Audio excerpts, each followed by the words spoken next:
Hindi po lumalala ang ating crime situation dito sa Pilipinas kapag ang pag-uusapan natin, ang nabanggit ko nga po, noong 2024, the same period, January to August 2024, meron tayong 26,969 at bumaba po siya ng 22,519 or 16.50%. Kaya mas maigi po na pumunta ang ating DI Director para po alamin ang exact ng detalye ng kanilang publication. Walang katotohanan na tumaas ang krimen sa bansa. Ito'y taliwas sa babala ng Chinese Embassy sa kanilang mga mamamayan na nais na magtungo sa Pilipinas na mag-ingat dahil sa mataas na krimen sa Pilipinas.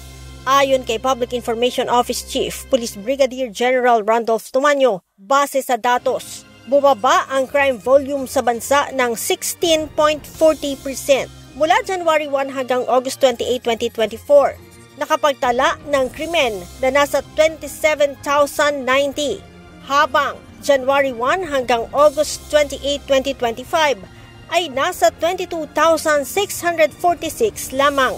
Bumaba din umano ng 16.5% ang 8 focus crime na kinabibilangan ng murder, homicide, physical injury, rape, robbery, theft, carnapping ng motor vehicle at carnapping ng motorcycle. Mula kasi sa 26,969 noong January 1 hanggang August 28, 2024, ay bumaba ito sa 22,519 noong January 1 hanggang August 28, 2025.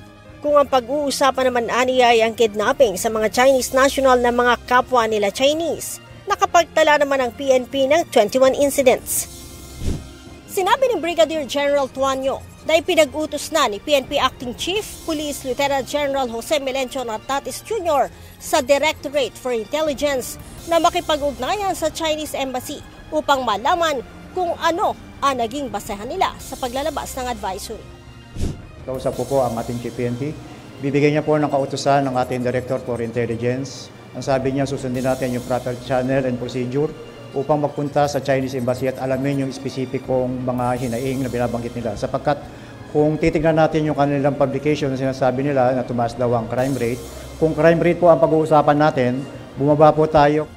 August 30 na maglabas ng travel advisory ang Chinese Embassy sa Chinese nationals sa Pilipinas na mag-ingat dahil umano sa lumalalang krimen sa bansa, kung saan biktima ang mga Chinese national. Ang Department of Foreign Affairs hindi rin nagustuhan ang travel advisory ng China.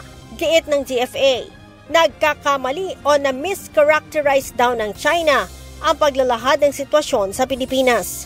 Ayon sa ahensya, tinutugunan din ng law enforcement agency ang lahat ng krimen na nangyayari sa bansa, kabilang na ang mga insidente kung saan parehong Chinese ang biktima at ang suspect.